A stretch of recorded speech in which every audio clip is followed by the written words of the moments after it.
এই যে বাংলাদেশি দাদা। সুন্দর টুপলা মাথায় দিয়ে ধেই ধেই করে নাচতে নাচতে কোন দিন আসতেছিস? দাদা ওই রাষ্ট্রীয় সফরে দ্বিপাক্ষিক আলোচনা বৈঠক সারতে চীন সফরে গিয়েছিল।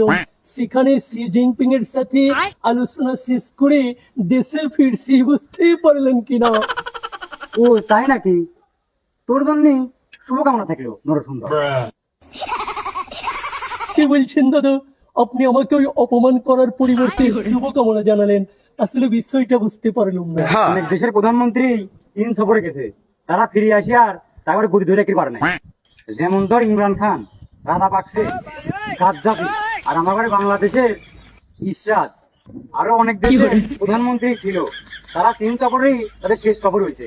তো আমি চাই যে তাদের নামের পাশে তোর নামটাও লেখা থাক। সেই জন্যই তো আমি শুভকামনা জানালাম। অনেক দূর থেকে আসছো, বাসায় যা রেস্ট করবা, যাও।